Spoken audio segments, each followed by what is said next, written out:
Dulur, konten ini saya ambilkan dari Jawa Pos Radar Semarang, hari Sabtu tanggal 10 Desember tahun 2022, halaman 1 ya. Ini tentang tawuran. Tawuran ini ya. Dibikin ribut. Nah, ini kejadiannya di Semarang ya. Serang SMKN 3, 4 pelajar diamankan. Jadi 4 pelajar ini menyerang sekolahan SMK Negeri 3 Semarang, Radar Semarang. Kelompok pelajar yang menyerang dan melakukan pembacokan 2 siswa SMK Negeri 3 Semarang telah teridentifikasi. Mereka adalah siswa SMK Negeri 10 Semarang. Bahkan sudah ada 4 siswa yang diamankan yang diduga terlibat dalam aksi penyerangan tersebut. Nah, akhirnya apa? Namanya menyerang ya, tangkap, dilaporkan langsung. Ini tempo berapa jam langsung ketangkap. Mudah sekali kepolisian dalam mengurusi ini ya. 4 siswa yang diamankan adalah MT warga Kelurahan Gisik Drono Semarang Barat, SAH warga Kelurahan Manyaran Semarang Barat, RPG Kelurahan Wonotinggal Kecamatan Candisari, dan MGR warga Peterongan Semarang Selatan. Mereka berhasil diamankan di rumah masing-masing sekitaran 6 jam pasca kejadian. Nah, tekel, nanti harus mempertanggungjawabkan perbuatannya. Nah, namanya nyerang ya, nanti nggak tahu di proses hukum gimana itu. Nah, saya teruskan lur ya, ini tak balikin.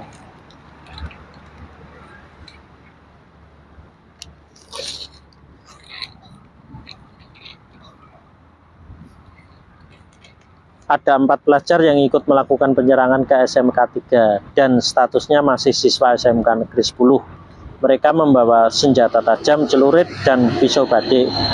Ungkap Wakaset Serse Polrestabes Semarang Kompol Ardiansyah Hasibuan di Mapolrestabes Semarang Jumat tanggal 9 bulan 12.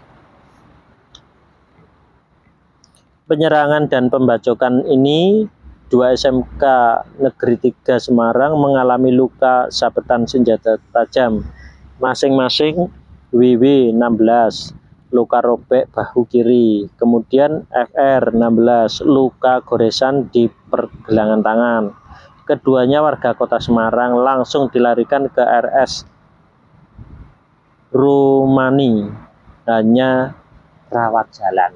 Nah, Wakasat Serse menjelaskan penangkapan terhadap 4 pelajar tersebut setelah adanya pelaporan dari korban WW ke Polrestabes Semarang. Setelah dilakukan penyelidikan, didapat informasi bahwa yang melakukan penyerangan dan pembacokan adalah pelajar SMK Negeri 10 Semarang. Pelaku ada yang masih di bawah umur dan ada yang sudah dewasa. Nanti kami akan identifikasi terkait pelaku lain juga ujarnya. Barang bukti yang berhasil diamankan ada 2 senjata tajam jenis celurit dan 1 pisau badik. 4 pelajar tersebut belum ditetapkan sebagai tersangka dan statusnya masih sebagai saksi. Saat ini petugas masih melakukan pengejaran pelaku utama dalam aksi pembacokan tersebut. Jadi ada pelaku utamanya, mungkin provokator atau gimana ini. Untuk pelaku penganiayaan sendiri sudah kita identifikasi dan lagi dalam pencarian. Mudah-mudahan secepatnya pelaku penganiayaan dapat kita amankan, tegasnya.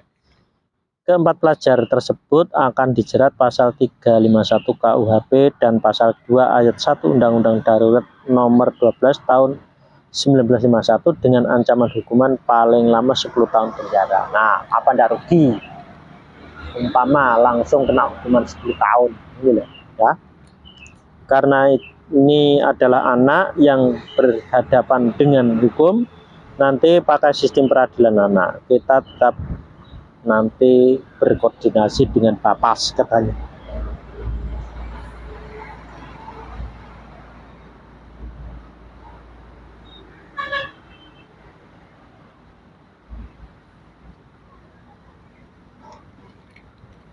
dua korban ini mendapat penyerangan dari kelompok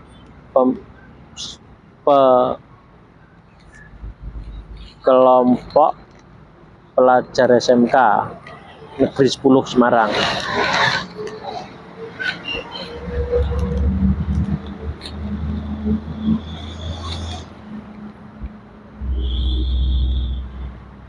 Setelah jam sekolah selesai, saat itu korban sedang berada di lingkungan sekolah, hendak pulang ke rumah. Tiba-tiba datang kelompok pelajar SMK Negeri 10 dan langsung menyerang pelajar SMK Negeri 3 Semarang hingga merangsek masuk ke halaman sekolah. Untuk korban sendiri posisinya mau pulang, lagi pesan ojek online, jadi memang sedang menunggu ojek online. Tahu-tahu ada serangan dari kelompok pelajar lain. Korban terluka di belakang bahu kiri dan harus mendapat sekitar 7 jahitan, kata Kapolsek Semarang Selatan AKP Indrajaya Saputra. Pelajar lain yang turut diamankan mengakui koordinator penyerangan tersebut merupakan kakak tingkatnya yang sudah alumni. Sebelum melakukan aksi penyerangan, koordinator tersebut datang ke sekolah dan mengajak untuk menyerang SMK Negeri 3 Semarang. Koordinatornya alumni, saya gak tahu namanya tapi tahu wajahnya. Saya bawa pisau badik, membonceng kendaraan, tidak membacok ujarnya. Jadi ikut-ikutan ya. Seperti diberitakan kemarin, 2 pelajar SMK Negeri 3 Semarang mengalami luka sabetan senjata tajam dan dilarikan ke RS Romani Semarang Kamis tanggal 8 bulan 12. Mereka menjadi korban pembacokan setelah diserang kelompok pelajar dari sekolah lain di lingkungan SMK Negeri 3 saat hendak pulang. Nah, ini lur ya, bisanya terjadi serang-serangan gitu. Mungkin sebelumnya sudah ada ancaman-ancaman apa-apa. Nah ini lur ya, yang membuat orang itu merasa diteror, ini kan ini dikembalikan kepada istilahnya bercermin. Ini dari cermin dari orang tuanya masing-masing soalnya. Jadi kenapa anak bisa senekat ini, bisa pemberani, bisa ingin mengaco, ingin apa? Ini dari orang tuanya sebetulnya. Jadi bagaimana cara penyelesaiannya untuk anak seperti ini sing hatinya keras, membatu gitu. Nah ini sebetulnya mudah sekali karena yang bisa merubah itu hanya hanya kedua orang tuanya. Jadi Tuhan itu memudahkan sebetulnya ya, tinggal orang tuanya mau apa enggak gitu. Kalau ini memang bentukan dari orang tuanya, hasil akhirnya ya seperti ini, hatinya mengeras, membatu, terus dia berani melanggar undang-undang, berani melakukan tindak kekerasan pada yang lain. Apakah tidak meresahkan loh? Ini kan meresahkan karena apa? Yang dibawa juga senjata tajam. Siapapun yang menghadapi orang pakai senjata tajam kan pasti was-was ya, kalau ya kena lah, kalau kena otomatis kan bisa berakibat fatal. Nah ini harus dikembalikan ke itu, permasalahan kembalikan ke orang tuanya. Nah, orang tuanya diminta suruh meridhoi anaknya masing-masing, ridho pasrah sumelan, nanti akan sembuh. Jadi seperti itu langsung, jadi nggak pakai tempo jam. Kalau sudah diridhoi otomatis langsung sembuh karena hatinya langsung adem, dia sumeleh. Jadi tidak merasa tidak merasa benar, tidak merasa menang sendiri. Jadi otomatis dia akan mentalnya ke arah mental yang lurus, kembali ke jalan yang lurus, jadi bukan ke jalan yang bengkok. Jadi ini mudah bagi Tuhan untuk merubahnya ya. Tinggal orang tuanya merubah apa tidak. Orang tuanya dengan ridho pasrah sumeleh, otomatis anak akan berubah.